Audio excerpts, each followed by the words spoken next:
If you can hear me, stay with me. The wires are humming tonight. Not the good kind of hum either. The kind that buzzes like something's about to give out. I've checked the panels 3 times, but the static keeps crawling through the board, like it knows more than I do. The lights in here are flickering, swinging just a little even though there's no draft. I swear, the air feels heavier and lighter at the same time. I can't explain it. My chest feels like it's full of sand. But my chair, it doesn't want to stay still. If you're out there, listening in the dark, I need you to know you're not imagining it either. Something's wrong tonight. I can't pin it down, but it's moving through the wires, through the floor, through the walls, and it's creeping into me too. It started small. I was scribbling notes, same as every night, when the pencil rolled off the console. Only, it didn't fall. It hovered, spinning slow like it was caught in a dream. Then the chair, my chair, the one I've been sitting in for years, grooves worn deep from too many long nights, it shifted under me, just a fraction, but enough to feel the pull in the wrong direction. Not down, up. I tried to laugh, tried to tell myself it was just exhaustion, too much coffee, too little sleep, but the coffee didn't spill. It rose, drops sliding up the rim of the mug like bubbles underwater. That's when I knew. Something's not just wrong, it's broken. I've been gripping this console like a lifeline.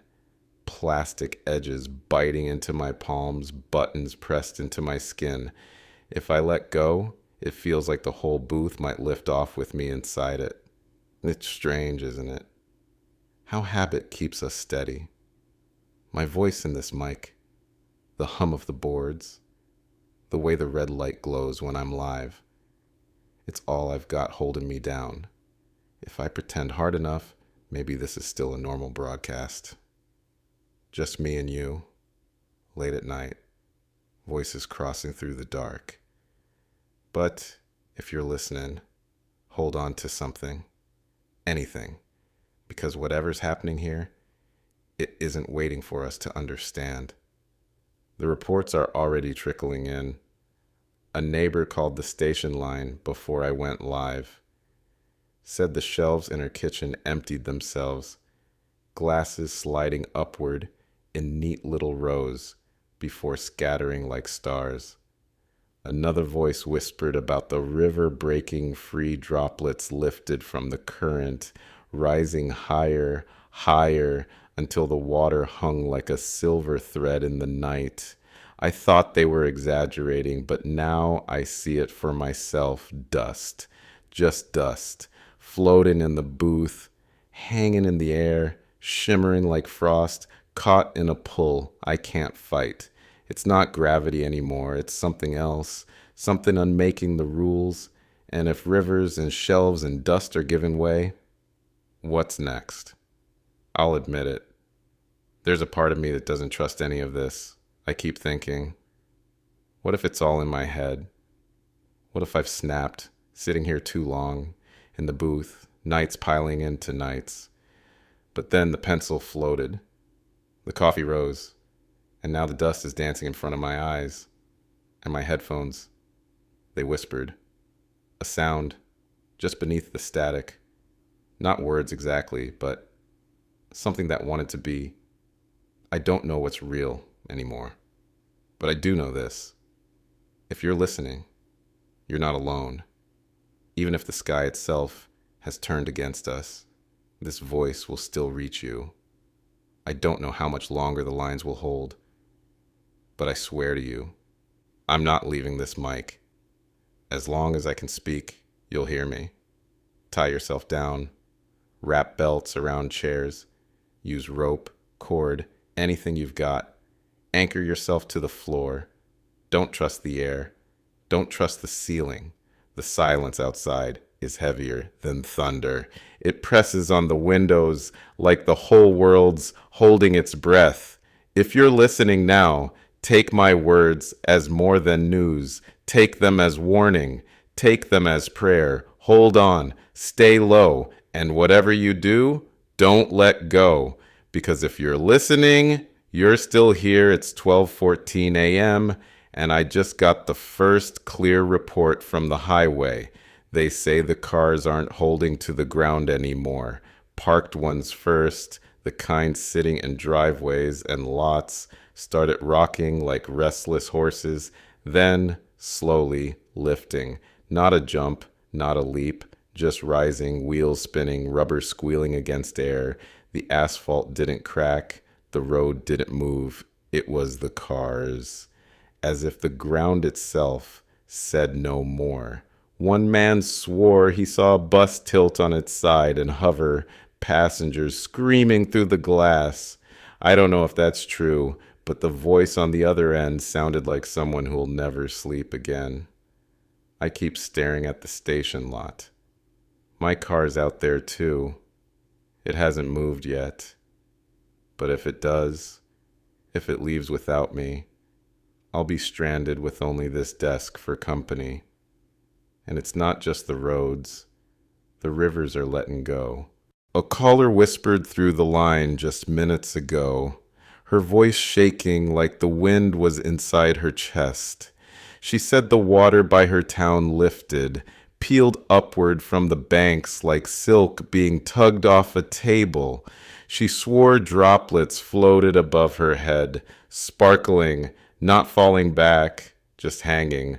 Another voice claimed he watched the river near his farm rise into long silver cords, twisting together like threads of rope, vanishing into the clouds.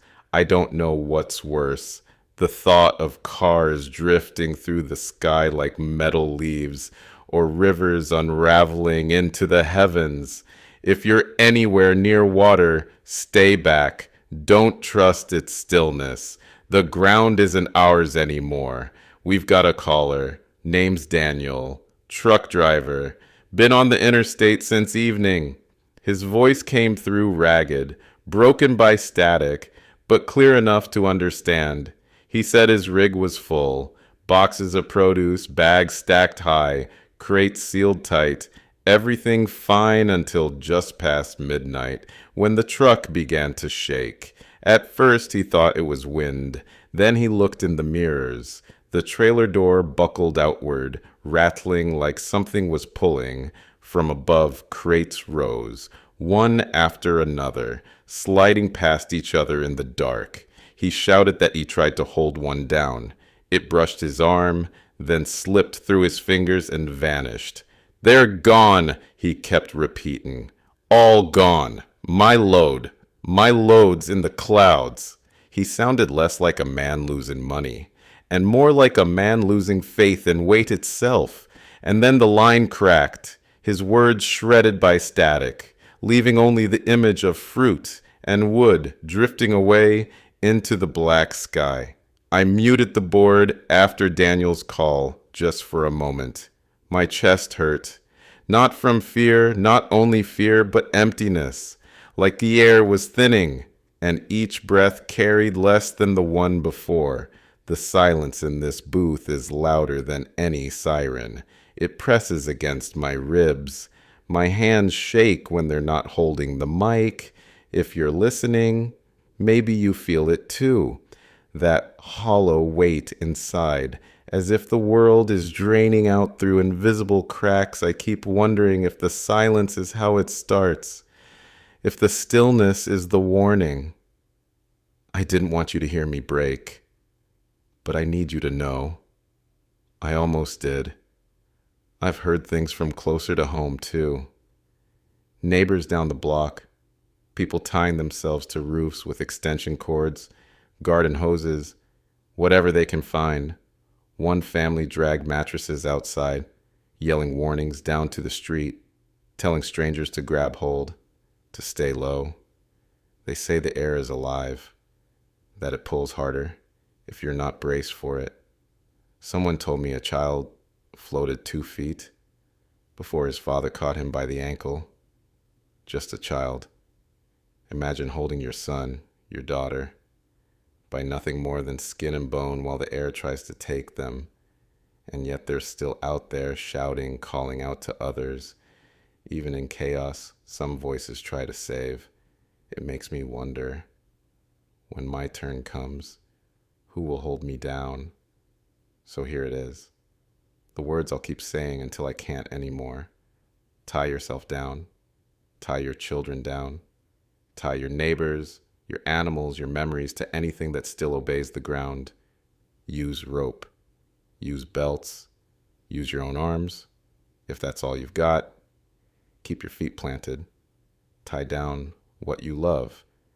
I don't know if words can hold the world steady, but I know silence won't. So I'll keep repeating it, like a chant, like a prayer, stitched into the static. If you're listening, remember, it's not foolish to prepare. It's not weak to be afraid. Fear is just proof you're still alive. Hold fast, tie yourself down, and don't let go, because if the world is slipping, we're the last knots in the rope. It was 12:47 when I finally looked down at the mug in my hand. I'd been clutching it like it was some kind of anchor, but anchors don't rise. Not tonight. The coffee inside began to quiver, then separate, droplets peeling away from the surface, slow and deliberate, black beads, perfect little spheres floating upward toward the ceiling tiles. I just stared. I couldn't move. It looked almost beautiful, like stars escaping a galaxy, but I couldn't stop thinking, this isn't right. Coffee belongs in mugs. It belongs in mornings, in kitchens, not hanging above me like baited hooks. That's when I knew. Whatever's happening isn't just outside, in the rivers or the roads. It's here, in the small, ordinary things. Even in me. The sight of it pulled me somewhere I didn't want to go. Back to the kitchen table at home mornings. With the scrape of chairs, butter knives on toast, my mother's voice asking if I'd eaten enough. My father's laugh muffled behind the paper. It was nothing special then, just mornings. Ordinary, forgettable. Now the smell of toast feels like a ghost. The sound of a chair sliding against wood could break me. I keep thinking, if gravity can give up on us, maybe it already knew how fragile we were. Maybe the world was always waiting to show us just how easy it is to take everything away. And here I am, in this booth, holding on to coffee that won't even stay in the cup. I'll admit it. When I saw these drops float up, part of me wanted to laugh, really laugh. The absurdity of it, coffee leaving the mug like it was late for work. But the laugh stuck in my throat, because behind the absurdity was something worse, guilt. How could I laugh when everything we know is breaking apart? When cars and rivers are already gone, when children are being tied down to ceilings. No, the laugh never came. Just the tightness, the kind that hurts when you breathe. I wonder how many of you out there are feeling that too. We thought we built something solid. Houses, streets, families. But it's clear now that the world was always made of fragile things. A mug on a table, a chair scraping the floor, the way steam curls off hot coffee. We called it normal. We wrapped ourselves in it, convinced it would last. But normal isn't a fortress. It's a soap bubble. Beautiful, shining, and gone the moment the air changes. I look at this cup, half empty now, and I wonder if that's all life ever was. Little illusions, balanced on the weight of gravity, and now gravity's gone, and we see the truth. If you're listening, maybe you're realizing the same thing, that the strongest walls are made of paper, that the earth beneath our feet never really belonged to us. There's a chair beside me in this booth. It hasn't moved yet, but I keep staring at it like it might empty seat, cold cushion. I keep wishing someone I loved was tied into it. My mother, my niece, anyone, just so I wouldn't have to speak into this hollow air alone. The truth is, voices carry further than arms ever could. I can't hold them. I can't keep them safe. All I have are these words, spilling into wires, hoping someone clings to them the way I'm clinging to this console. That empty chair is my reminder. Every voice tonight could have been here. Every story. But they're not. They're out there, drifting. And I'm here, holding the silence like it's company I need to tell you this. Before the silence swallows me again. If you're listening, you're not alone. I don't care if you're tied to a kitchen table or roped to a tree or gripping a street light until your hands bleed. You're still with me. We're still here. Maybe that's all we can be now. A chain of voices stretched across the dark, holding each other with words. My voice in your ear, your breath proofing the air. So hold on, tie down what you love, and listen, just listen, because as long as you do, I'll keep speaking. And if I'm speaking, then none of us are gone yet. If you're listening, you're not alone. It's 1:09 a.m., and the call board just lit up like a flare. My hand shook when I reached for it. Every call feels like a lifeline, and a threat rolled into one. I never know if the voice on the other end will bring me strength or break me apart. I hesitate every time, thumb hovering above the button. But silence is worse. Silence is always worse. So I pressed it through, heart racing, static flooding the headphones. For a moment, it was nothing but hiss, like someone breathing too close to the mic. Then a woman's voice, fast, cracked, panicked, a teacher. If you're listening out there, brace yourself. What she told me is still running its nails down my spine. She said she was in the school gym with 22 children. The kind of gym with ropes hanging from the rafters, ropes meant for games, for climbing, for laughter.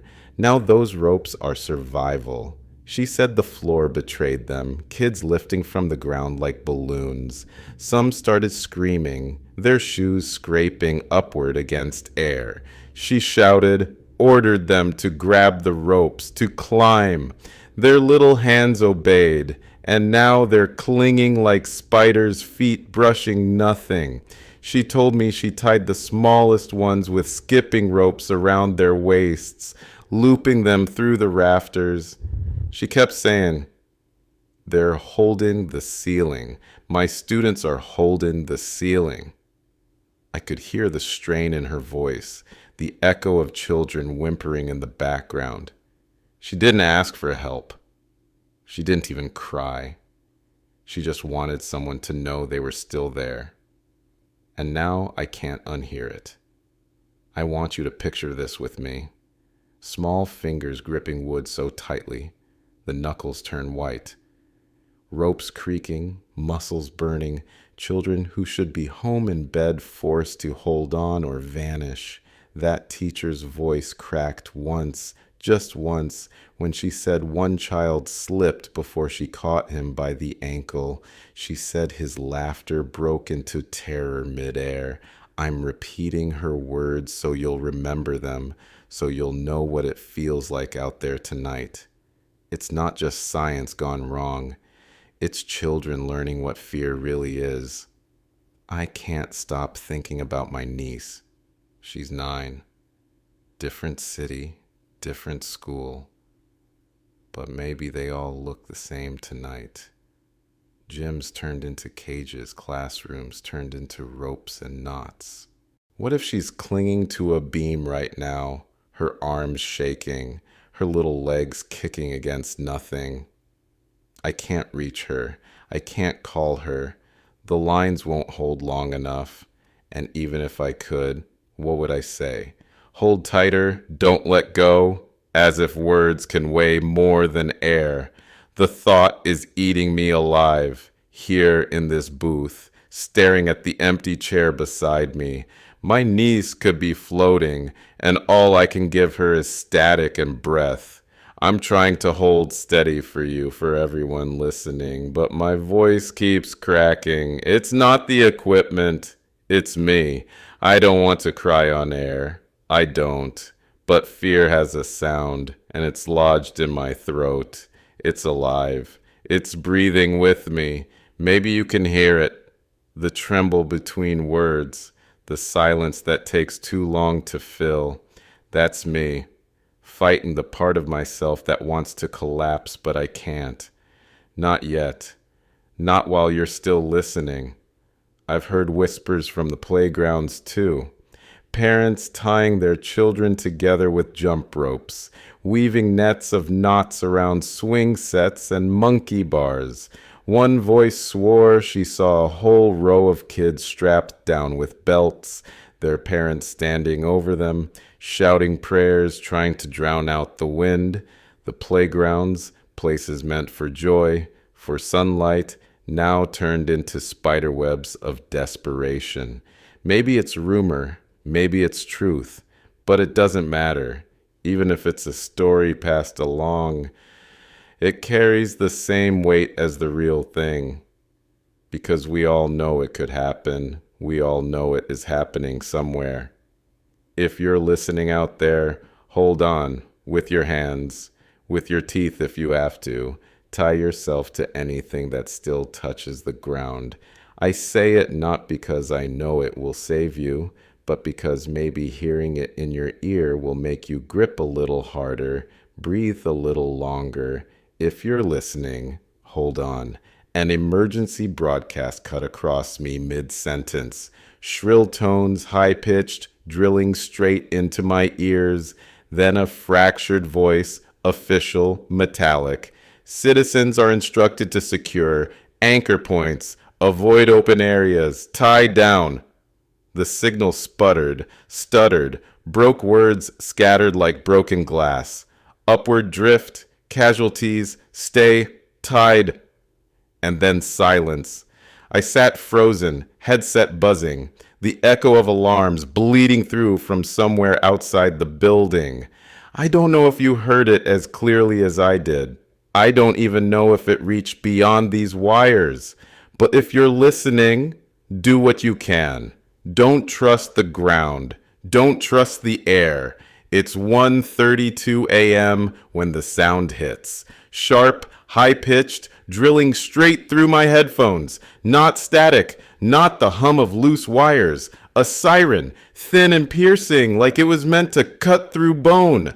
I yank the headset off, but it doesn't stop. The noise bleeds from the speakers too, searing the booth with its shrill warning. My pulse jumps with it.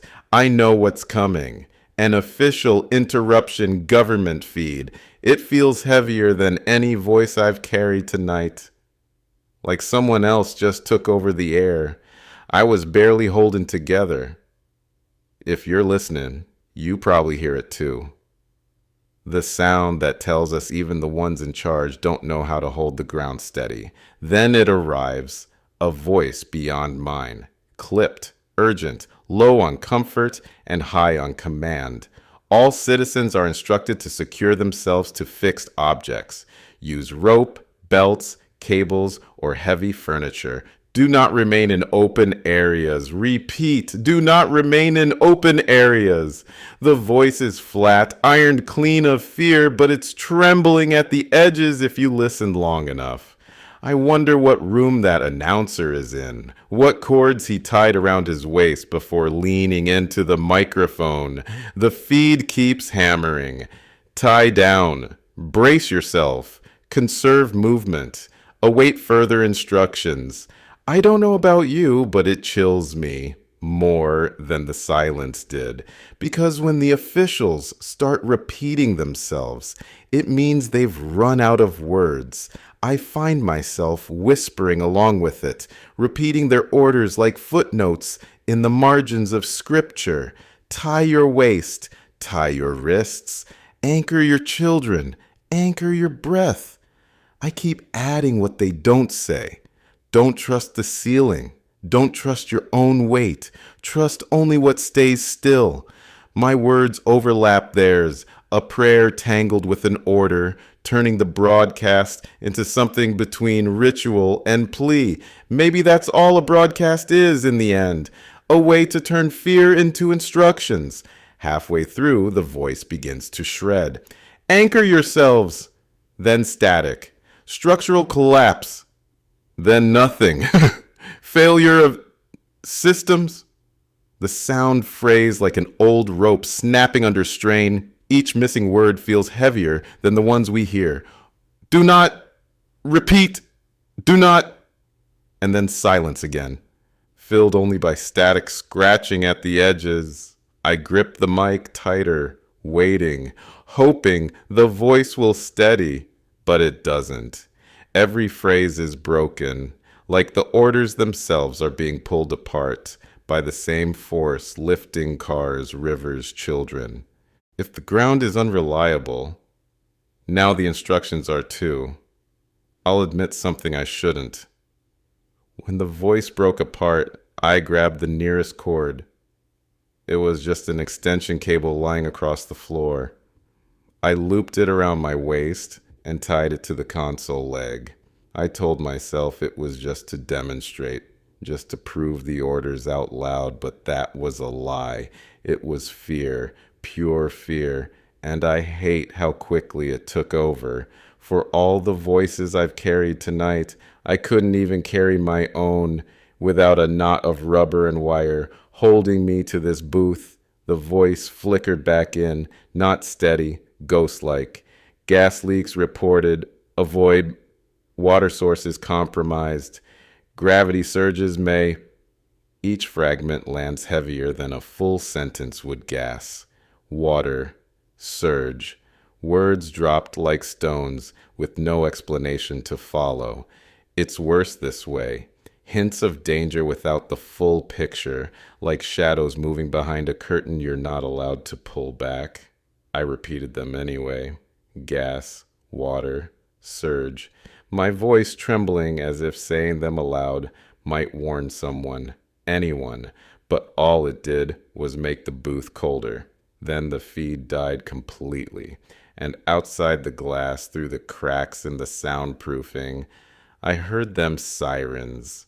Not the clean kind, not the kind that wails in steady arcs. These were broken, bending upward in pitch, like even alarms couldn't keep their feet on the ground. They rose and fell, warped, trembling in the distance. I pressed my palm to the booth window, as if I could touch them, as if I could hold their sound steady.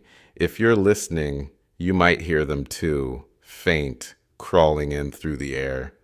They're not meant to reassure us, not anymore. They're just reminders that the ground isn't ours, that the sky is waiting.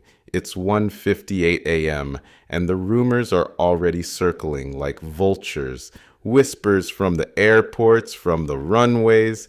People say they watched planes, big ones, heavy ones, just rise. No engines, no roar, just lifting. Passengers pressed against windows, staring in disbelief as the ground slid away beneath them. Some said the planes drifted upward like balloons cut from strings, climbing without end, until the blinking lights were swallowed by the clouds.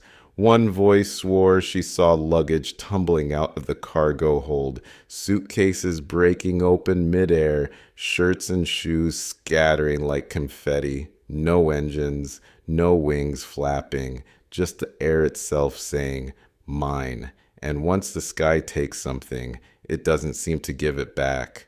Look up, if you dare. Reports are coming in of aircraft hanging in the night sky above cities.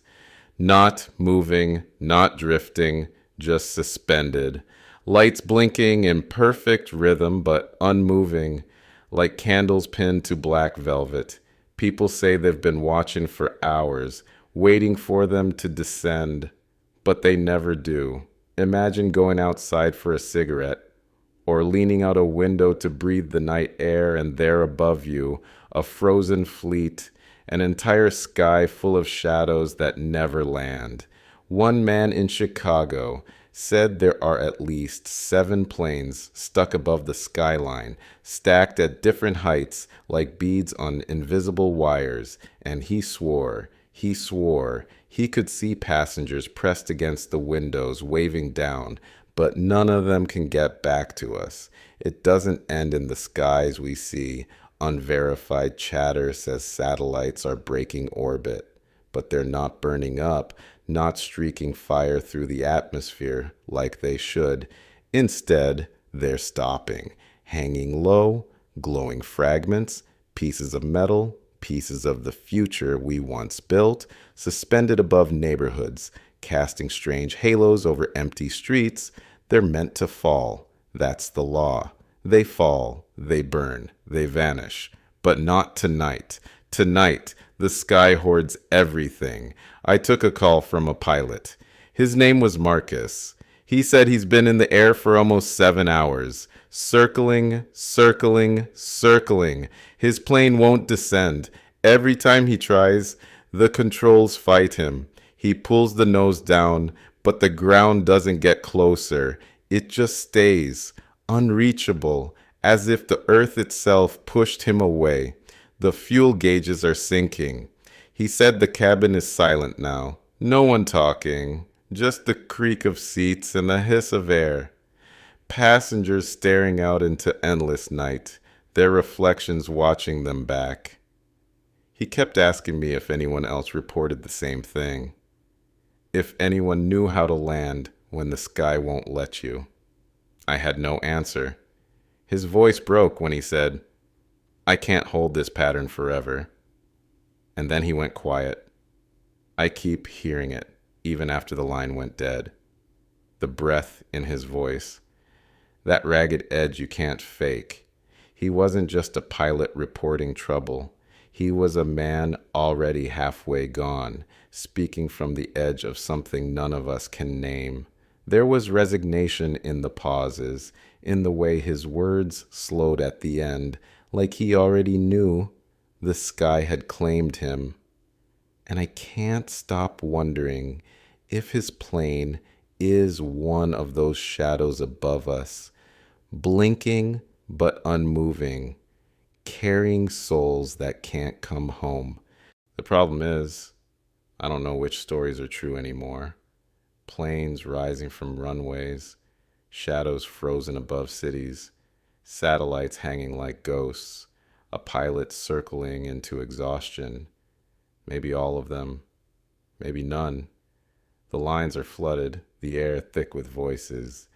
But truth is as slippery as the ropes fraying in people's hands tonight. I confess something to you now. I can't separate fact from rumor anymore. And maybe it doesn't matter, because every voice, every broken report carries the same message. We can't trust what used to hold us down. Still, I keep speaking. Because silence feels like surrender, and surrender feels like letting go. And if we let go, we join the rest of what's hanging above us. So hear me one more time. If you're listening, I'm still here. Even if the ground betrays us, even if plains and rivers and people refuse to stay, this voice is tethered to you through wires and static. If you're listening, you're not alone. I'll keep talking, even if I don't know what's real anymore. Because maybe the sound of another human breath is the only gravity we have left. Stay with me. Hold on. Don't let the sky take you. It's 12:07 a.m., and I can't stop staring at the clock on the wall. The hands look wrong. I swear they shift when I'm not watching. Ticking forward, then jerking back, like even time isn't sure which way to fall anymore. The second hand twitches, then stalls, then moves in half steps, like it's fighting something invisible. Maybe it's just me. Maybe I'm too tired. But if gravity can betray us, why not time? If I look away too long, I half expect it to float right off the wall, glass shattering, numbers drifting into the air. With everything else, I don't trust it. I don't trust anything that's supposed to stay steady anymore. The booth feels cavernous tonight. Every corner seems farther away than it should be. There's a low hum pressing against my ears. The generator, old, uneven, never reliable. Normally it's just background noise, but now it feels alive, pushing into the silence like it wants to remind me I'm not entirely alone. But the hum isn't a companion. It's a reminder. If it cuts out, if the board dies, my voice dies with it. And then there'll be nothing but silence, silence stretching out across a world already falling upward. I think about that sometimes, mid-broadcast. What if this hum is the last thing tethering me? The last thread keeping the words moving across the wires? If it stops, would I even exist anymore? There's a chair across from me, beside the second microphone. Empty. Always empty now. I used to imagine someone sitting there, a guest, a caller, anyone to break the loneliness of the booth, but tonight is just a hollow shape, a reminder of what isn't here. I keep glancing at it, half expecting to see my niece, my mother, even a stranger roped to it, someone to look at when the silence gets too loud. But the chair stays empty. The mic stays cold, and it stares back at me with the kind of quiet that can eat you alive. I've started talking differently tonight, not to the crowd, not to the nameless many out there, just to one of you, one listener, someone out there in the dark, clinging to the radio like it's a lifeline. Maybe you're tied to a kitchen table. Maybe you're gripping the legs of a bed frame. Maybe you're just holding your breath. I imagine you leaning closer as I speak. I lower my voice, softer, like I'm right there beside you. This voice is just for you. It's not a broadcast anymore, it's a whisper, a confession, a lifeline stretched between your hands and mine.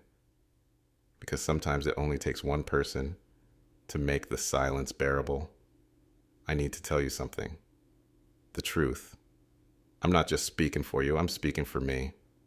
To me, this broadcast, it isn't just updates or warnings or rumors. It's survival mine. If I stop talking, the silence swallows me. And in silence, the loneliness grows teeth. It drags at my thoughts, lifts me toward madness the way gravity once pulled me down. So I talk, and you listen. And together we hold each other down against the pull of something bigger than both of us. Loneliness is weightless, but voices, they still have gravity. The static's been growing louder. I can hear it crawling through the wires, whispering under my voice. Maybe it's just the equipment breaking apart. Maybe it's the air bending the signal, or maybe it's the world answering back. Either way, I lean into it, I speak softer, almost like a prayer. If you're listening, you're not alone. I say it once, twice, again, my words overlapping with the hiss, carried by it, carried with it, until I swear I can hear them echoing back, faint, broken, but there. If you're listening, not alone. Maybe it's just feedback, or maybe it's proof. Proof that even in the static, in the breaking of the world, we can still find each other. And if we can find each other, maybe we can still hold on. It's 12:44 a.m. and the line lights up again. I hesitate for a moment. Every new voice is a coin toss. It could steady me, or it could break me. But the silence is worse. Always worse, so I patch it through. I want you out there to know every call we take keeps this place alive. Every voice I hear keeps me tethered to something human. Without you, it's just me and the hum of the wires. Me and the clock that ticks wrong on the wall. But when a voice cuts in, raw, trembling, real, it reminds me the ground isn't completely gone beneath us. Not yet. There's someone waiting now. His voice is heavy, like it carries more than words. He says he's a farmer, and I think you need to hear him. He doesn't even say his name at first. Just breath. Tired, broken, carrying the weight of soil and animals and years behind it. Finally, words. I roped them, all of them. He says he and his son spent the night tying cows to fence posts. Thick ropes, chains, whatever they could find. Animals bawling, hooves striking against air, not earth. He tells me they drove posts deeper into the ground, hammering them in with bare hands. When the tools slipped upward, the cows bucked and staggered, eyes rolling white, bodies pulled toward the sky like some cruel hand wanted them gone. He pauses often, the sound of wind rushing past his receiver, and then, it's not just the people. The ground doesn't want them either. My herd, my life, they're fighting just to stay here. His breath comes heavier. He doesn't say it, but I can hear it. The cords won't hold forever. His voice cracked then, just once. He said one of the ropes snapped. Too old, too frayed, too thin for the weight of terror thrashing at the end of it. He watched her lift, a cow he'd raised from calf, one he knew by markings, by sound, by the slow sway of her walk. She rose, legs kicking uselessly, tail whipping, eyes wide. No sound, just the scrape of hooves against empty air. He kept talking, but softer now, as if saying it out loud might anchor her back. But it didn't. He watched until she was gone, swallowed into the night sky like a balloon set loose by a child's careless hand. And he couldn't stop her. I'll confess something. For a heartbeat, I almost laughed. Not because it was funny, not because it deserved laughter, but because the image, the absurdity of cows kicking against the sky, tied like kites to wooden posts, was too much for my mind to carry straight. Sometimes despair twists itself into something that feels like humor. You laugh so you don't scream. You laugh so you don't shatter. But the sound caught in my throat, and it turned bitter because there's nothing funny about losing something you thought would always stand on the earth. Despair wears masks. Tonight, it wore the shape of a laugh that I didn't let out. It struck me as he spoke, how human and animal lives share the same chords tonight, both tethered, both desperate, both looking at the dirt as though it's salvation. We thought we ruled the ground, that it was ours by right, but tonight we're no different than the herd straining against ropes, our bodies, our homes, our memories, all tied down to keep from being claimed by the air. That farmer wasn't just tying cows, he was tying history, tying food, tying the small beating heart of survival itself. And the truth is, the ropes are temporary, they'll fray, they'll snap, and we'll realize what we always should have known. The earth never promised to keep us, we just pretended it did. Then silence.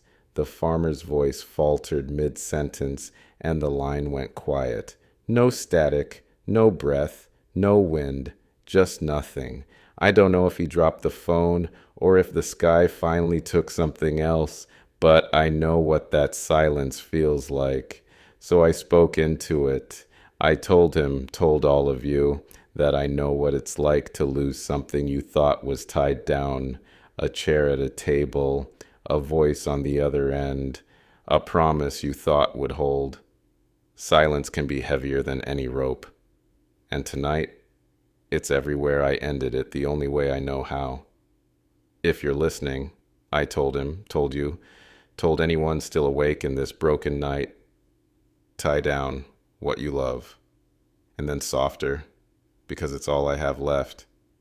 If you're listening, you're not alone.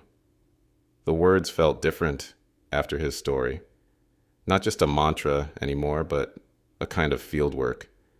A prayer you plant in the soil and hope takes root. I said it again, over the hum, over the hiss of wires, imagining it weaving itself around fence posts and rafters, around wrists and waists and throats tight with fear. If you're listening, tie down what you love. If you're listening, you're not alone. And the static carried it away, like rope knotted through the night. It's 1:27 a.m. when I see it, the red light blinking on the studio phone.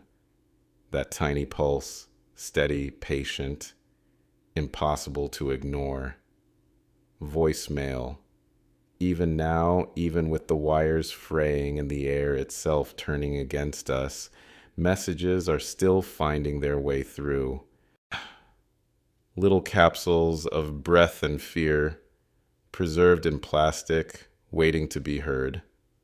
I don't know if I want to press play, because each one is a piece of someone's last words. Each one could anchor me or shatter me completely. But the light won't stop blinking. It feels like an eye watching me, judging me, demanding I listen. So I reach for it, thumb hovering. And I know before I even press it that this one isn't just any message. It's hers. The tape rolls, and there she is, my mother's voice, shaking, thin, almost swallowed by the static hissing underneath it. She says my name twice. Then she says she doesn't want to die, falling into the sky. Those are her exact words. The static chews at them, tears them apart, but they still cut straight through me. She's scared, more scared than I've ever heard her. I can hear things clattering in the background, glass breaking, something heavy, shifting, maybe furniture sliding toward the ceiling. Maybe her trying to pull it back down. She says she tied herself to the table leg. Says she doesn't know if it will hold. Her breath is ragged, uneven, catching on every word. And then the line goes quiet. Not ended, just quiet. Like the world around her was holding its breath. Her voice stays in my headphones, even after the tape ends. I can't get the image out of my head. My mother, small, fragile, clutching at furniture that's trying to abandon her. Her hands gripping wood, like it's the only thing keeping her from drifting into nothing. I see her house breaking apart around her, the dishes floating, the curtains tugging loose, every little memory we built together turning against her, and she's standing there, tethered by a rope that may or may not hold, whispering into a phone, trying to reach me before the air swallows her whole. That picture, it burns hotter than fire. It sears behind my eyes, and I don't know how to let it go. It's the image that breaks me. I don't have instructions for her. I don't have answers. I'm supposed to tell her to hold on, to tie herself down, to do what the officials say. But what good are words when the ground itself refuses to listen? The unbearable truth is this. Tonight my voice reaches strangers, you, out there, listening in the dark, but not her, not my mother. My broadcast wires stretch wide, but not far enough to reach the one person who needs me most. I'm a son without answers, a son speaking to everyone but her. My throat hurts. You can hear it, can't you? The crack. The way my words stumble, I don't want to cry on air. I've been fighting it, swallowing it, choking it down like bitter medicine. Because if I break, if I let the sobs spill out, then this broadcast falls with me, and I can't let that happen. So I grip the desk. I force words out, one after the other, like sandbags against a rising flood. But I'll admit it now, holding myself together for you, whoever you are, wherever you are, is the only anchor left. If I let go, if I stop, I'll rise with everything else. So I don't cry. I can't cry. Not yet. Not while you're still listening. Her fear weighs more than gravity ever did. You'd think it would be the ropes, the anchors, the belts around our waist that hold us steady. But no, it's fear. It presses harder than anything else. When she said those words, I don't want to die falling into the sky, they landed heavier than concrete. They pinned me to this chair, locked my lungs, made every breath feel like stone. That's the weight I'm carrying now. Not just hers, but everyone's. Every trembling voice on this line, every child tied to a ceiling, every farmer knotting ropes around his herd. Fear is the new gravity, and it's crushing me. I know I'm talking too much now. I can hear myself spilling words into the microphone, stretching them longer than I should, but talking feels like breathing. And if I stop, if I sit in silence too long, the grief will pull me upward, away from this booth, away from you, so I keep speaking, filling every gap with confessions, warnings, anything. Talking is the rope around my waist, the knot in my chest. It keeps me here, pressed to the earth, pressed to the board, pressed to this chair that hasn't betrayed me yet. Maybe that's all this broadcast has ever been. Just me, talking to breathe. And then, just as I catch my breath, just as the words start to run out, the phone rings. Not a voicemail light this time. A real ring. Sharp, loud, insistent. It slices through the booth, through my confession, through the image of my mother still clawing at furniture in my mind. I freeze. I don't know who it is. Could be another caller. Could be official orders. Could be her. The sound keeps cutting into the silence, daring me to answer. And I know every one of you out there is leaning in now, straining through your own static, waiting with me. Because the truth is, I don't know if that ringing is salvation or news or just one more voice of despair. But it's here. And I have to pick it up. It's 1:49 a.m. and I swear my heart stopped when I heard it. Sharp, hard, echoing against the glass of the studio door. A knock. I froze mid-sentence. The sound carried louder than my own voice in the headphones. Louder than the static. Louder than the hum that's been my only company tonight. This booth is meant to feel sealed. Untouchable. 4 walls of concrete, glass thick enough to shut the world out. But when that knock came, it slipped through like a blade I didn't move.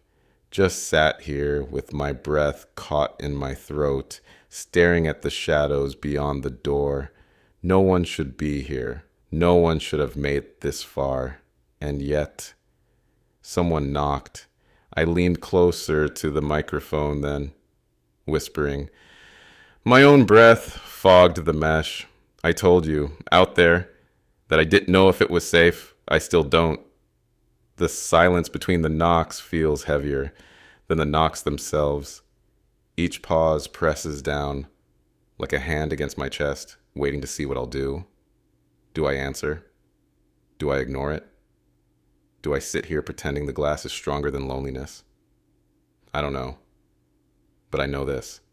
If I stop talking, the silence will swallow me before the air does. So I keep whispering, my breath against the mic, my fear in your ears. Then the phone lit up. A call, cutting through the knock. I answered, voice trembling. Please, please let me in, the man said. His voice was raw, desperate, not staged, not a rumor, real. He said he was standing outside the station, right there in the dark, pressed against the glass I was staring at. He said he could see the faint glow of the booth, my shadow behind the mic. He begged, said the streets weren't safe, said the ropes wouldn't hold much longer. His words shook like the whole building trembled with him. And I realized this wasn't just a knock. This was a voice, a life, flesh and bone clawing at the glass of my little sanctuary. He kept repeating, "Don't leave me out here. Don't let me go." I still haven't answered him. Not really. I spoke into the mic, but I was speaking to myself too. How do you measure trust against survival in a world where nothing holds still? A stranger's knock. It could be salvation. Proof I'm not the last one tethered to the ground. Proof that human hands still reach for each other. But it could also be the end. A crack in the glass. A rope pulling the wrong way. A voice that isn't what it claims to be. Every choice feels like a coin toss now. Heads, I save myself from loneliness. Tails, I lose the fragile sanctuary of this booth. Trust and terror weigh the same when the world is upside down. Through the receiver, I heard it, a scrape, a drag, a sound heavy enough to carry over static. He told me he'd tied himself to a streetlight to keep from floating away. Said the rope was cutting into his skin, pulling tighter with every step he tried to take toward the door. He said he could feel the fibers digging, shredding, but he wouldn't let go because the door, this station, was the only weight he believed might hold him down, and the sound of that rope dragging, the slow pull of desperation, it still echoes in my head. I'll confess something. I want to let him in.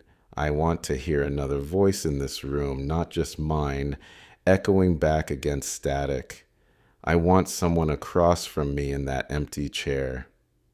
But the truth is, I'm terrified. If I unlock that door, even a crack, I could be letting in more than him. I could be letting the air inside, the upward pull, the chaos clawing at every wall.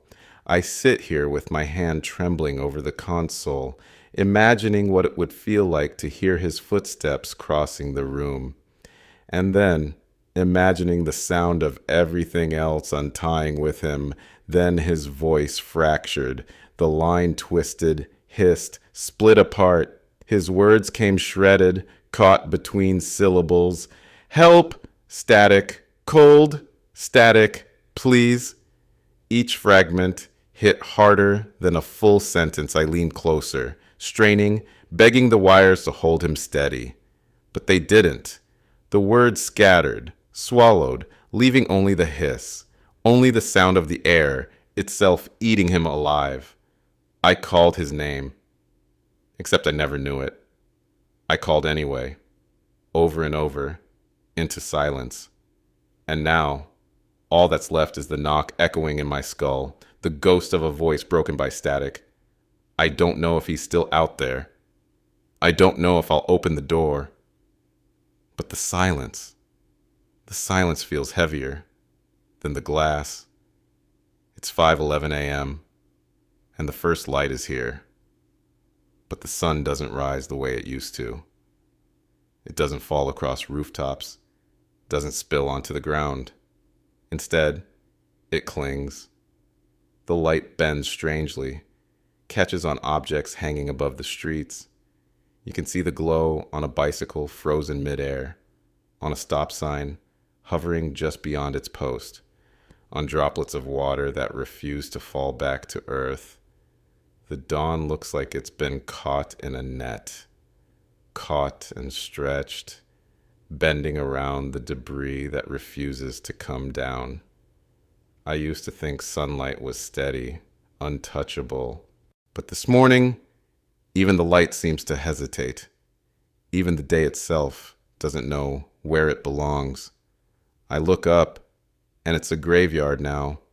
Not in the soil. No, the soil betrayed us. The sky has taken its place.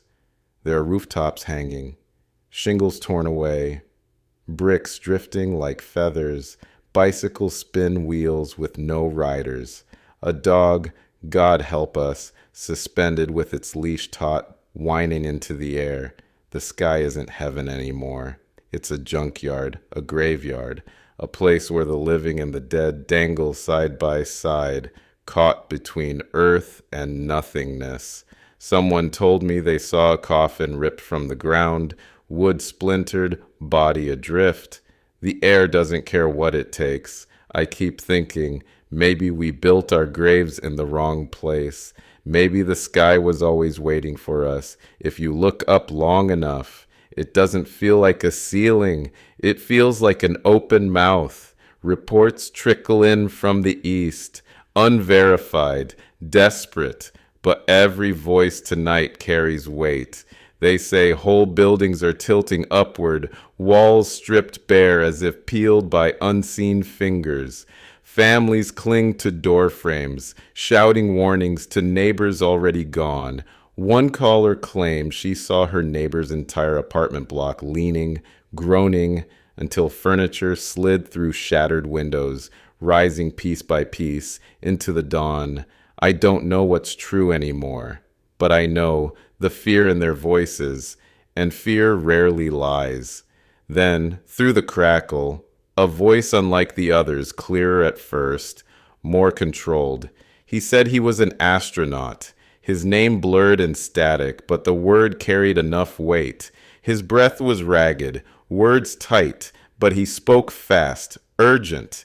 He said Earth looked wrong from above. He said the oceans were lifting, threads unraveling into the atmosphere, streams of silver pulling skyward. He said continents looked veiled, cloaked by drifting clouds of rubble, entire mountain ridges obscured by suspended debris.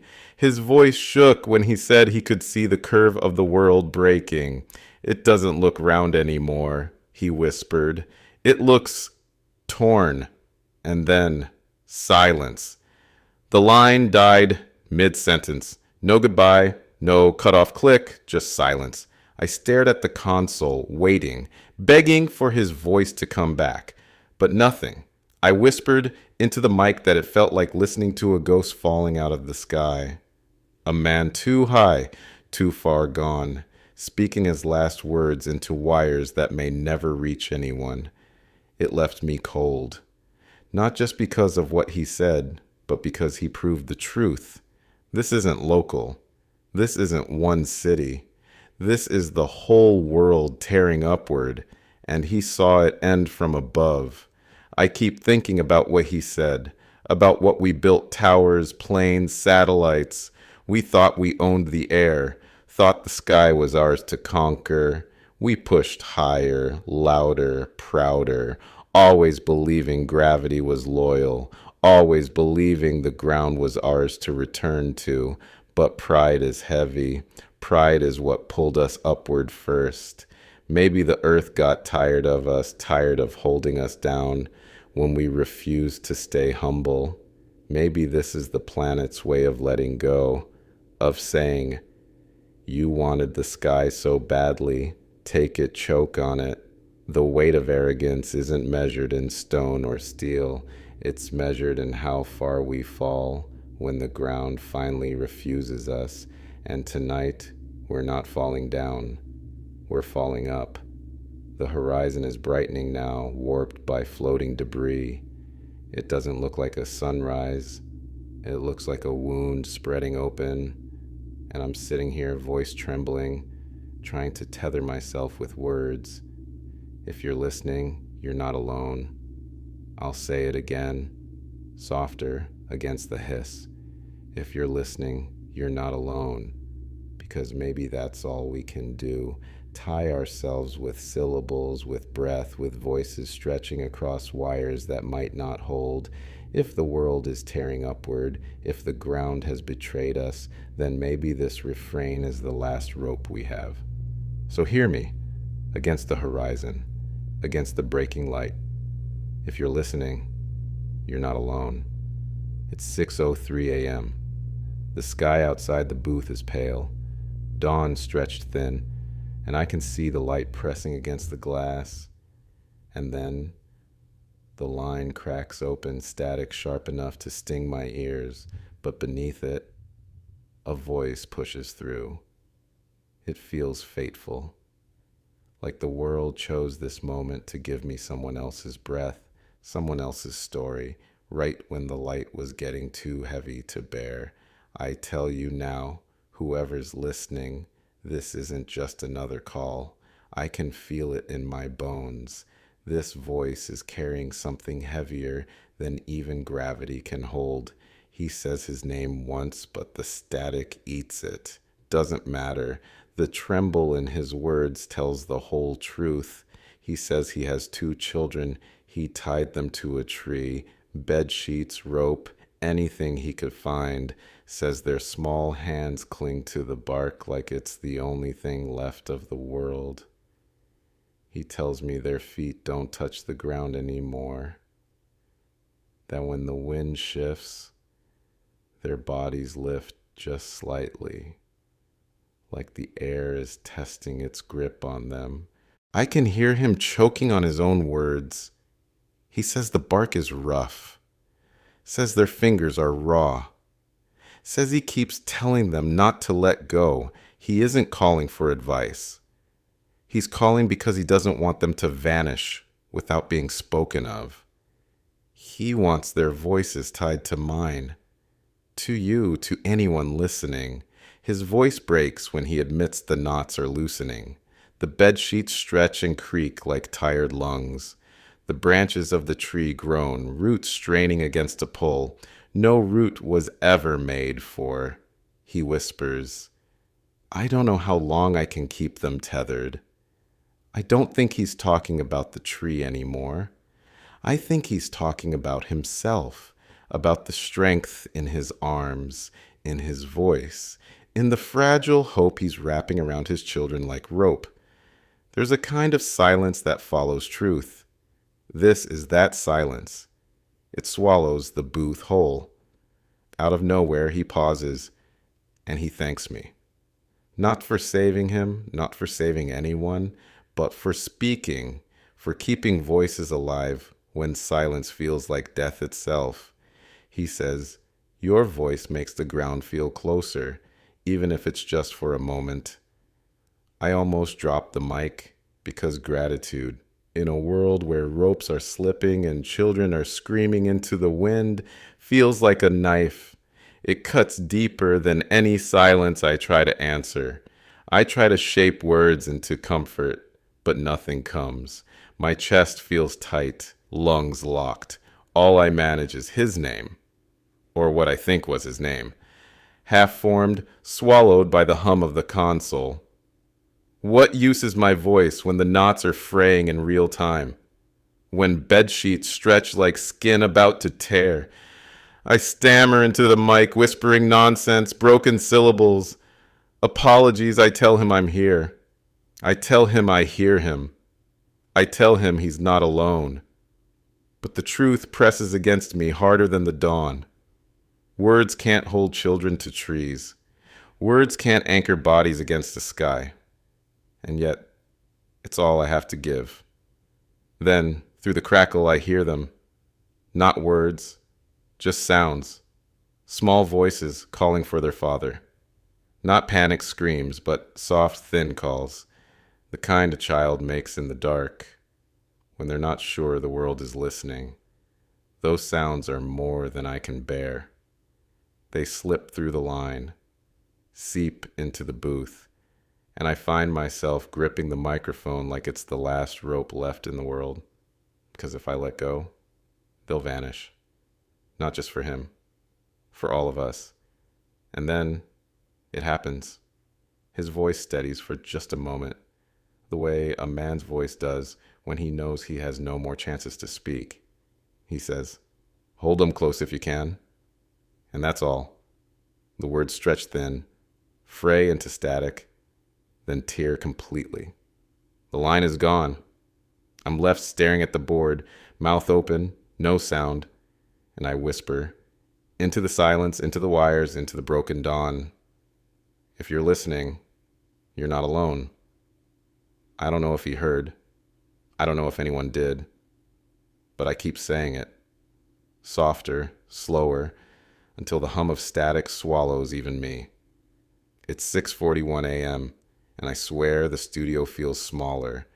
The walls press closer with every breath, as if the air itself has thickened and is squeezing the life out of this booth.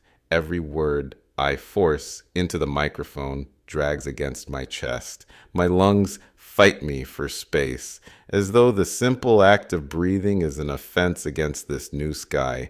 I keep telling myself it's just the night's exhaustion, but deep down I know this little box of wires and glass is turning into a coffin.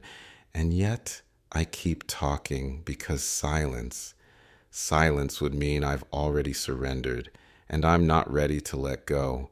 Not while you're still listening. The cord around my waist, it was tight once, tighter than a vow, tighter than faith itself. But it's loosening. I can feel it slipping inch by inch every time I shift in this chair. The knot that once felt like a promise now feels like a gamble. I tied it with shaken hands hours ago, and I thought it would be enough. But rope doesn't care about your fear. Rope doesn't understand that the only thing between me and the ceiling is this fraying knot. I barely trust anymore. I keep tugging at it, pulling it tighter, but the truth is, it's not the cord I don't trust. It's me. I don't know if I have the strength to keep it fastened when everything else is unraveling. The microphone feels heavier than it did last night, or maybe it's just me. My hands trembling so badly I can hardly hold it steady. Fear used to make me shake, but this isn't fear anymore. This is something deeper. Exhaustion. The kind that weighs more than the pull of the sky. My knuckles are white against the metal. My voice keeps cracking. Not because of what I say, but because my body is beginning to betray me. And still, I lean closer, I whisper, I breathe into the static. Because if the mic slips, if the words stop, then I'll disappear too. There's something I haven't said. Something I've avoided all night because I didn't want to believe it myself. I don't know if I'm going to make it. Not through today. Not through the next hour. The anchor's loose. My body's weak. The hum in my ears grows louder every time I blink. But I promise you this. If my voice fades, it won't be because I chose silence. It'll be because the sky tore it away from me. Until that moment, I'll stay right here. My words will keep moving across this fragile frequency. Because even if I'm only speaking to one person, one lost soul clutching a radio in the dark, it's worth it. You're worth it. I can hear it now, my own pulse, echoing through the headphones like a drum someone forgot to muffle. It's strange. All night I've been drowning in static, in sirens, in voices breaking apart. But now the loudest sound in this booth is the reminder that I'm still here. Thump, thump, thump. It's almost embarrassing. My body reminding me of what the rope can't, that I'm still tethered, not to the chair, not to the console, but to the beating thing inside me. And maybe that's enough. For now, I can't give you safety. I can't give you shelter. I can't even give you hope that tomorrow will be here when the sun burns across this upside down sky. But I can give you this, my voice, a witness. A tether of words stretched between my mouth and your ears. Thin, fragile, breakable, but real. If you're clutching this radio right now, if your knuckles are sore from gripping it too tight, I want you to know. Someone is still speaking for you. Someone is still naming the darkness, still pressing sound against silence. It's not much, it's not enough, but it's all I have. And tonight it has to be enough. My voice is breaking, but I won't stop. If you're listening, hold on. If you're listening, don't let go. If you're listening, you're not alone. I'll keep saying it until the words lose meaning, until they blur into the hum of this broken frequency. Because sometimes a phrase doesn't have to be true to be powerful. It just has to be repeated enough that we start to believe it. I believe it even now, especially now. So grip the radio tighter, not the sheets tighter. Hold your loved ones closer if you still have them beside you. And if you don't, then hold on to me, because I'm here for as long as I can be. The booth is so quiet now. My breaths sound thin, brittle, like they might break apart before they leave my chest. The static swells, filling the space between my words until it feels like the radio is breathing on its own. Maybe this is the part where I let go. Maybe this is where the rope at my waist gives up, where the booth stops holding me, where the sky finally claims me. But the static, it lingers empty, but alive. And maybe that's the point. Maybe long after my voice fades, the hum will remain. A signal, a whisper, a ghost of a voice saying the only words that matter. If you're listening, you're not alone.